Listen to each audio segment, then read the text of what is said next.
حدیث دکھاؤ. اور کہنے لگے میں ہر چیز جو حدیث میں آتی ہے تو مانتا ہوں ورنہ میں نہیں مانتا. میں نے کہا یہ میں نے حدیث ہی پیش کی آپ کے سامنے کہ نبی صلی اللہ علیہ وسلم نے فرمایا مسجد میں اپنی گمشدہ چیز کا اعلان کرنا جائز نہیں. اور اتنی سخت اعلان کرنا الگ ہے، بھیک مانگنا الگ. میں نے کہا دیکھو جب گمشدہ چیز کا انسان اعلان کرتا ہے وہ اپنی ذاتی ہوتی ہے، سمجھ رہے ہو؟ اور جو بھیک مانگتا ہے بھیک کا اعلان وہ اپنی نہیں بلکہ دوسروں کی جیبوں سے پیسے نکلواتا ہے. تو جب اپنی چیز مانگنا جائز نہیں ہے تو دوسرے کی چیز مانگنا کہاں سے جائز ہو گیا؟ ایک پر سمجھ میں آیا. دوسری بات میں نے کہا جب یہ اپنی گمشدہ چیز مانگتا ہے تو جسے وہ گمشدہ چیز ملی ہے اس پر لازم ہے نا کہ اس تک پہنچائے، تو اسے مالک تلاش کرنے میں آسانی ہو جائے گی اگر یہ اعلان کر دے. تو اس میں اپنے مسلمان بھائی کی مدد نہیں کر رہا ہے کہ اس کی ایک ذمہ داری ہے کہ اصل مالک تک چیز پہنچا دے، تو اس کی مدد ہو جائے گی اعلان کرنے میں. اس کے باوجود ناجائز ہے، جبکہ بھیک کا یہ فائدہ بھی نہیں ہے.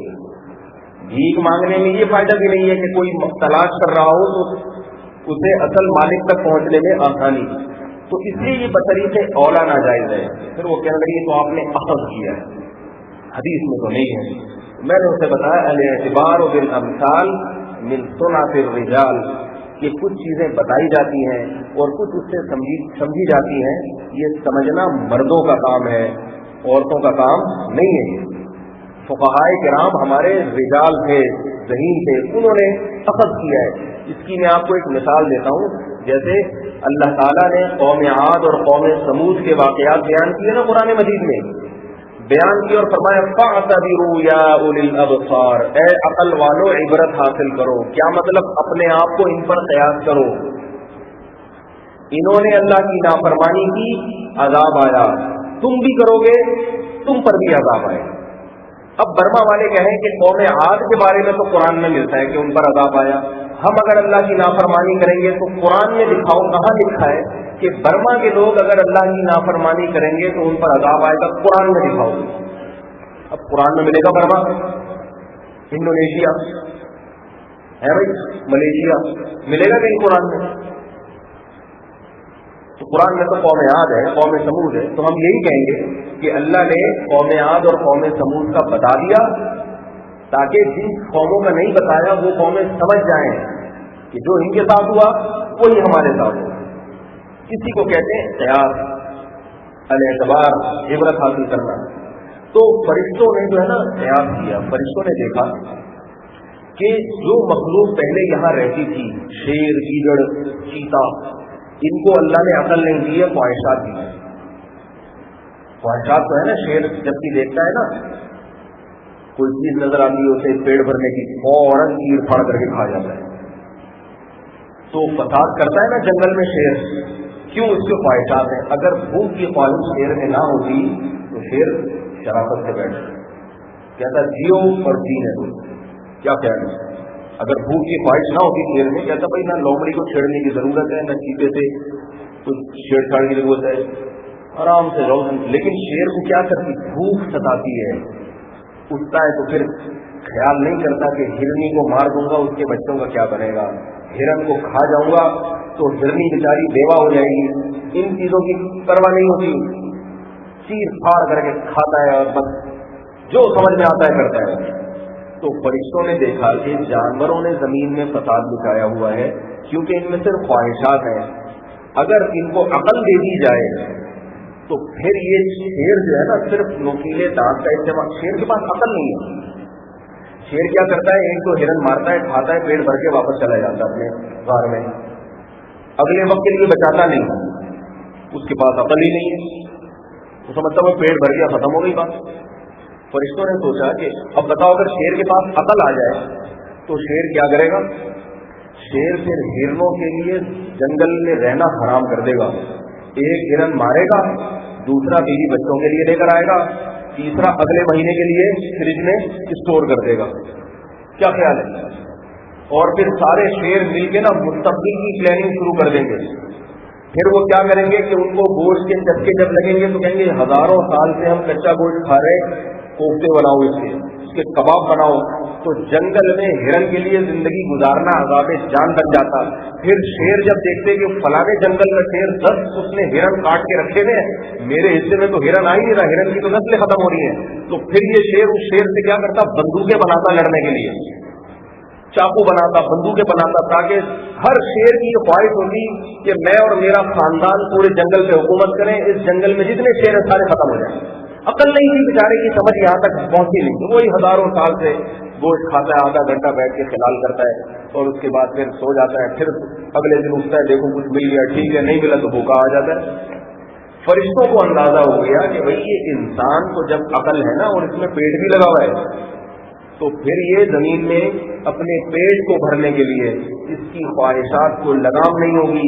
یہ بندوقیں بنائے گا، یہ بم بنائے گا، یہ ایٹم بم بنائے گا، یہ فوجیں بنائے گا، میں ادھر سے بھی اس کا بھی تیل بھگ کر لوں، ادھر سے سونے کی کانیں، ادھر سے کوئلے کی کانیں، فلاں ملک پہ قبضہ کر لوں، اس کی جو ہے نا ساری معیشت میرے قبضے میں آ جائے، سمندروں کو بھی میں اپنے قبضے میں لے لوں، ہواؤں کو بھی میں اپنے قبضے میں لے لوں، فلاں ملک میں پیٹرول نکل رہا ہے، سارے کنویں میرے قبضے میں آ جائے کسی طرح سے. پھر غریب ملکوں کو دبائے گا، پھر غریب ملکوں میں ہڑتالیں ہوں گی، پھر بغاوتیں ہوں گی، لڑیں گے، چین سے نہیں بیٹھے گا.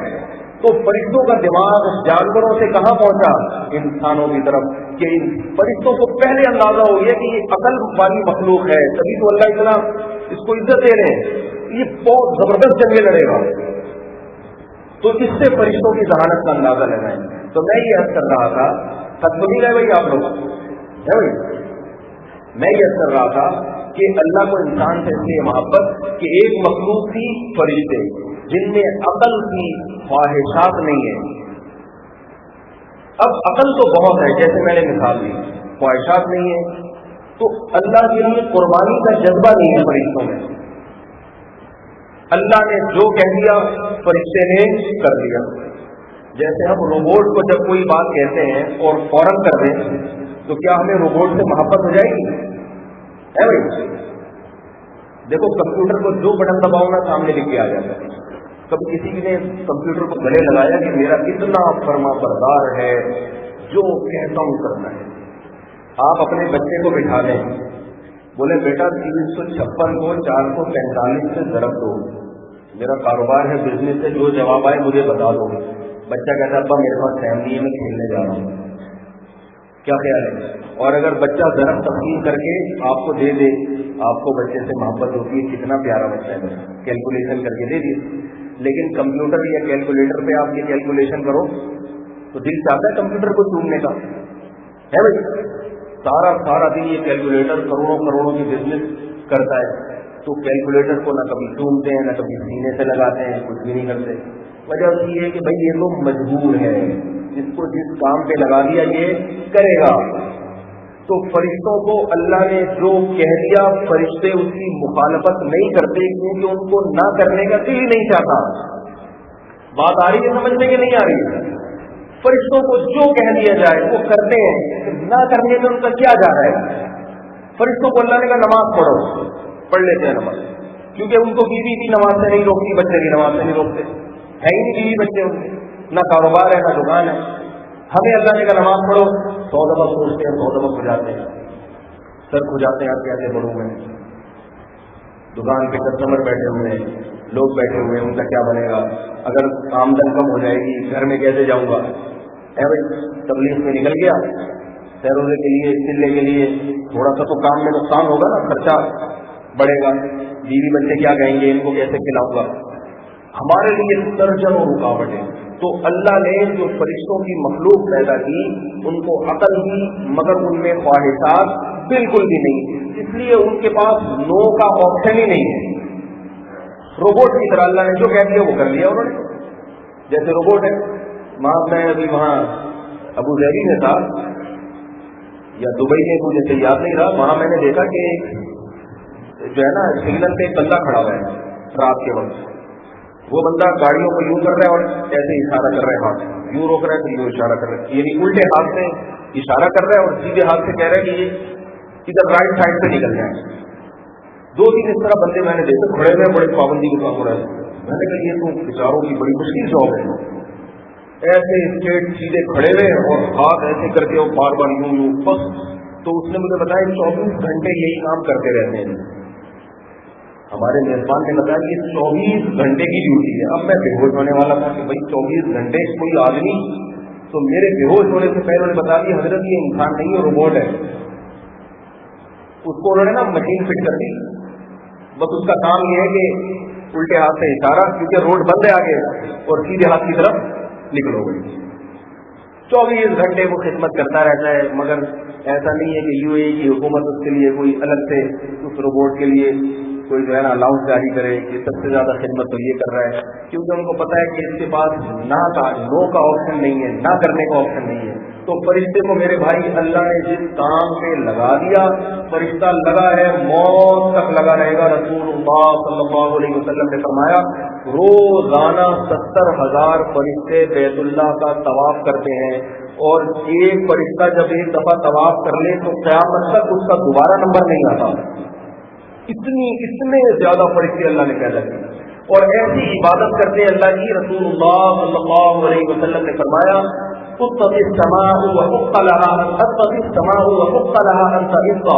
فرمایا آسمان چرچرا رہا ہے فرشتوں کے بوجھ سے, اس لیے کہ آسمان پر ایک بارش کی جگہ ایسی نہیں ہے جہاں کسی فرشتے کا سر سجدے میں نہ ہو. کروڑوں اربوں سال گزر گئے, جو سجدہ کر رہا ہے وہ سجدہ کرتا رہے گا, جو رکوع میں ہے وہ رکوع میں ہے, جو قیام میں ہے وہ قیام میں ہے. تو اتنے عبادت گزار, پھر بھی اللہ نے سجدہ کس کو کروایا؟ انسان. دوسری مخلوق جو اللہ نے پیدا کی ہے وہ ہے وہ مخلوق جس کو اللہ نے خواہشات تو دی ہے مگر عقل نہیں دی. وہ ہے جانور, کتے, بلی, شیر, گیدڑ, لومڑی, پتہ نہیں یہاں آپ کی زبان میں کیا کہتے ہیں جانوروں کو, آپ سمجھیں گے شاید ستار بھائی غفار بھائی کے نام لے رہا ہوں میں, انسانوں کے نام لے رہا ہوں. تو یہ نا زبان کے فرق سے بھی فرق پڑ جاتا ہے. تو کتے کو ڈاگ ہے نا, بلی, کیٹ, یہ جو جانور ہیں یہ سارے, ان میں اللہ نے خواہشات تو بہت رکھی ہیں, عقل نہیں رکھی, لہذا یہ اپنی خواہشات پہ چلتے ہیں. اگر آپ ان کو خواہشات سے ہٹانا چاہیں تو نہیں ہٹیں گے. کتے کو آپ جتنا مرضی سمجھا لیں, بھائی اس پہ نہیں ہوگا نا بولے, وہ نیک آدمی ہے, کتا مانے گا, کہے گا بھائی دوسرے محلے سے جو آئے گا میں اس کو بھونکوں گا, اپنے محلے کے آدمی پہ میں نہیں بھونکوں, اپنے محلے کے شرابی پہ بھی نہیں بھونکتا, اور دوسرے محلے کے تہجد گزار بھی آئے تو اس کو کاٹ لے گا. وہ اس کی خواہش ہے, اس کے دل میں اللہ نے یہ جذبہ رکھا ہے کہ دوسرے آدمی کو برداشت نہیں کرنا ہے تم نے. اس سے یہ پتہ چلتا ہے کہ عصبیت اور لسانیت یہ کس کی صفت ہے؟ کتے کی. سمجھ رہے ہو, قوم پرستی کس کی صفت ہے؟ بولو بھائی, یہ کتے کی صفت ہے. انسان سب ایک جیسے اللہ نے بنائے ہیں. تو وہ خواہشات کی مخالفت, کیونکہ امتحان کے لیے ضروری ہے کہ عقل ہو. بچے کو جب آپ کوئی کام کہتے ہیں وہ نہ کرے تو لوگ کیا کہتے ہیں؟ بچہ ہے, نہ سمجھ ہے. انسان کو جب کسی کام کا بڑے جب ہو جاتا ہے نا, اس کو کسی کام کا کہا جائے وہ نہ کرے تو پھر غصہ آتا ہے. پاگل سے امتحان نہیں لیا جاتا. آپ نے کبھی نہیں دیکھا ہوگا کہ ایگزامینیشن ہال میں کسی پاگل کو لا کے بٹھا دیا جائے.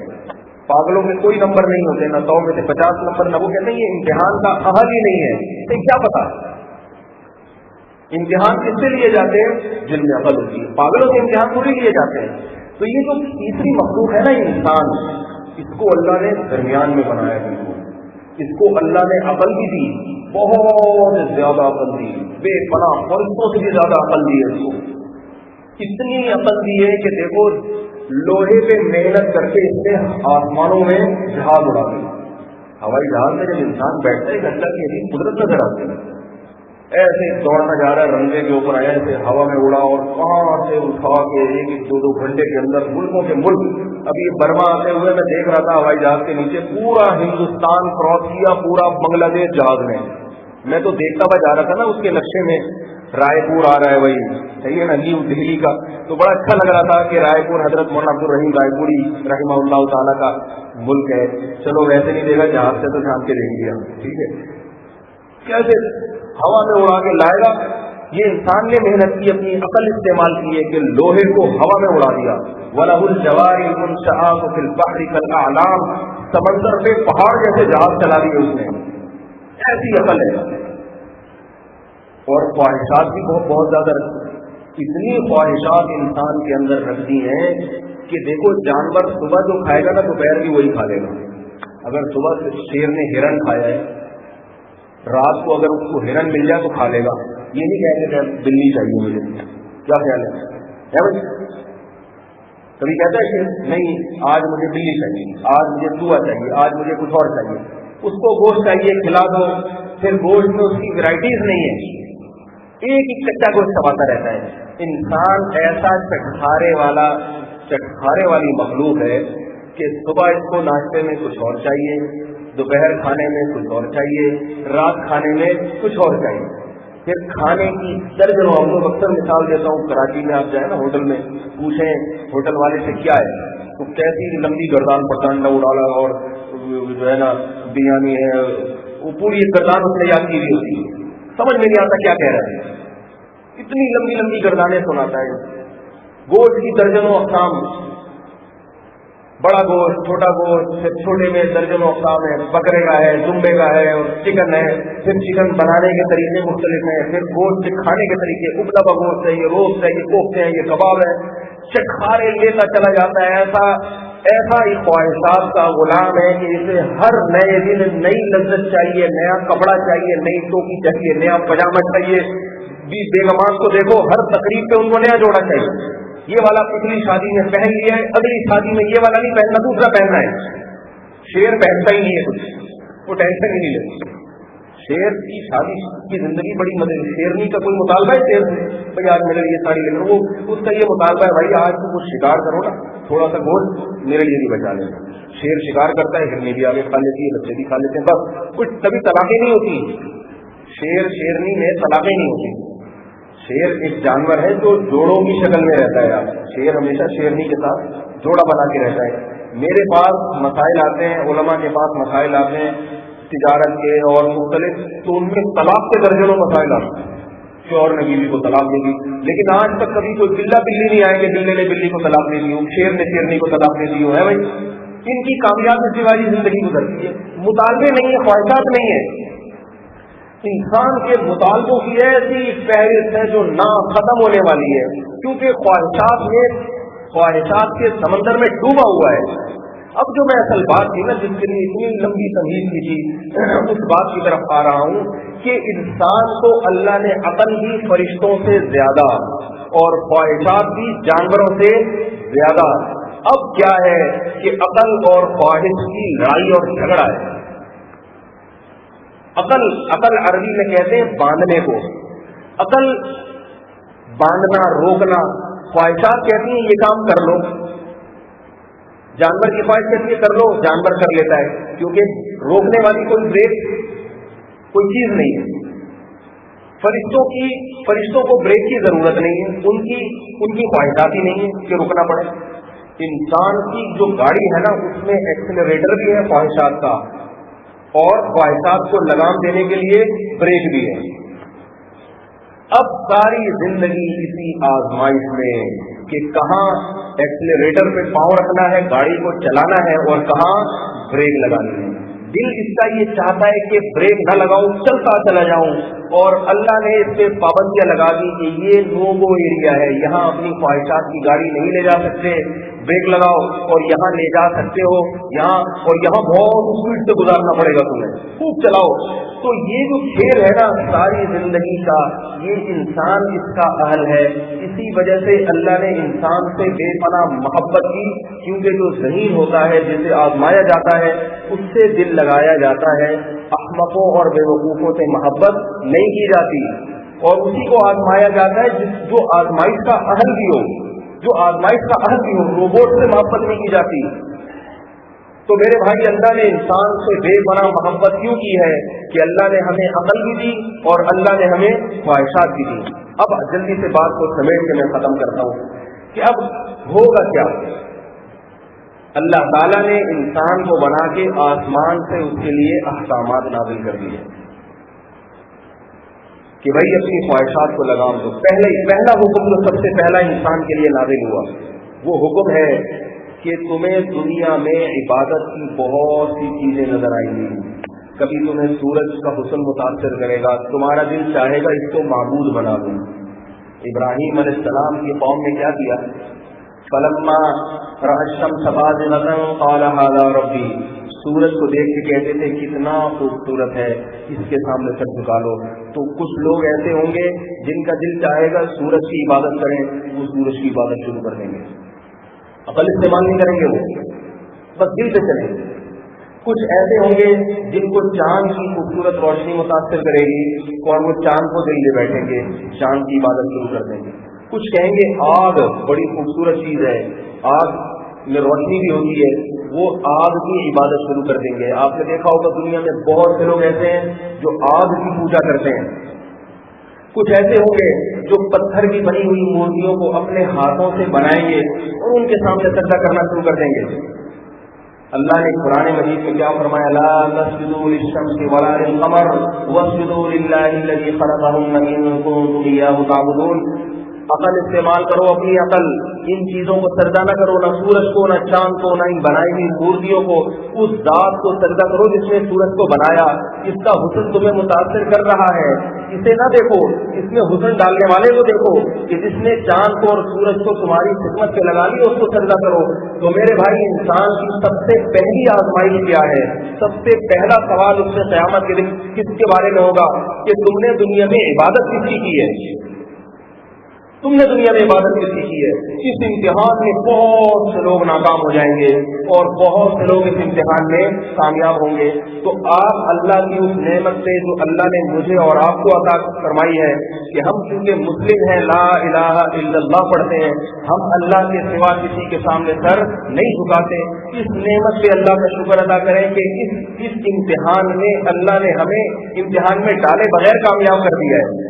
یہ ایمان کی دولت ہمیں کہاں سے مل گئی؟ اپنے والدین سے مل گئی۔ اس نعمت پہ جتنا شکر ادا کیا جائے کم ہے۔ اللہ نے امتحان کے لیے تو بنایا، محبت بھی کرے گا، لیکن اللہ نے بتا دیا کہ میری یہ محبت دائمی نہیں ہے۔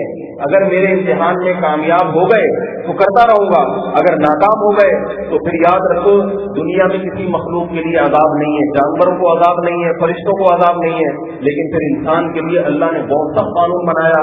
قل عبادی انی انا الغفور الرحیم، میرے بندوں سے کہہ دو بڑا مہربان وہو الغفور الودود، بے پناہ محبت کرنے والا، وَإِنَّ عَذَابِي هُوَ الْعَذَابُ الْأَلِيمُ۔ لیکن اگر اپنے آپ کو اپنی خواہشات کا غلام بنا دیا، تو پھر میرا عذاب بہت دردناک ہے۔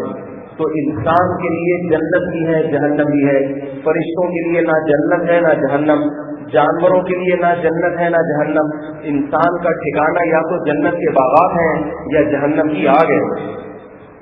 کس کے لیے اللہ نے ہمیں اس دنیا میں بھیجا ہے؟ اور ہم اس چیز کو بھول گئے۔ ہم یہ بھول گئے کہ ہمارے باپ کو سجدہ کیوں کروایا گیا۔ اب آپ کسی سے بات کرو نا، بھائی اللہ نے ہمیں دنیا میں کیوں بھیجا ہے؟ روٹی کھانے کے لیے بھیجا ہے، کمانے کے لیے بھیجا ہے۔ تو کیا روٹی جانور نہیں کھاتے؟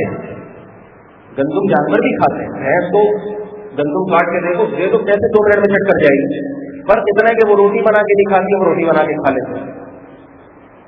بعض لوگ کہتے ہیں اللہ نے ہمیں گوشت کھانے کے لیے دنیا میں بھیجا ہے۔ تو گوشت کھانے کے لیے پہلے سے مخلوق نہیں تھی کیا دنیا میں؟ بولو بھائی، شیر تھا نا، بلی تھی نا، یہ گوشت کھا رہے تھے۔ تو اللہ کو کیا ضرورت تھی ہمیں پیدا کرتے کہ یہ گوشت کھائیں، کوفتے کھائیں، کباب کھائیں؟ سب سے بڑا بیوقوف انسان دنیا میں وہ ہے جسے سب کچھ پتا ہو لیکن اپنی پیدائش کا مقصد نہ پتا ہو۔ سب سے بڑا جاہل دنیا میں وہ ہے جسے دنیا کی ہر چیز کا علم ہو۔ آج کتنی سائنس اور ٹیکنالوجی نے ترقی کی ہے، ہر آدمی کو سب پتا ہے، سب کو پتا ہے پاکستان میں کیا ہو رہا ہے، ہندوستان میں کیا ہو رہا ہے، کون سے ملک میں کون سی حکومت آ رہی ہے اور کہاں کون سی تجارت دنیا میں پروان چڑھ رہی ہے، یہ سب کچھ پتا ہے۔ لیکن اس سے پوچھو اللہ نے آپ کو کیوں پیدا کیا، اس کو یہ نہیں پتا ہوگا۔ ایک آدمی شو روم سے گاڑی خرید کے لائے، اسے اس گاڑی کے بارے میں سب کچھ پتا ہے، وہ کہے میری نالج اس گاڑی کے بارے میں بہت زیادہ ہے۔ آپ پوچھیں کتنی نالج ہے؟ آپ کا ایسی نالج ہے کہ جس سائنسدان نے اس گاڑی کو بنایا نا اس کو بھی اتنی معلومات ہے جتنی مجھے ہے۔ آپ حیران ہوں گے، اس کا علم سے متاثر ہوں گے، بھائی کیا ماشاء اللہ معلومات ہے، بتاؤ کیا ہے؟ آپ بولیں گے اسٹیئرنگ ہے، اس کو اسٹیئرنگ کہتے ہیں۔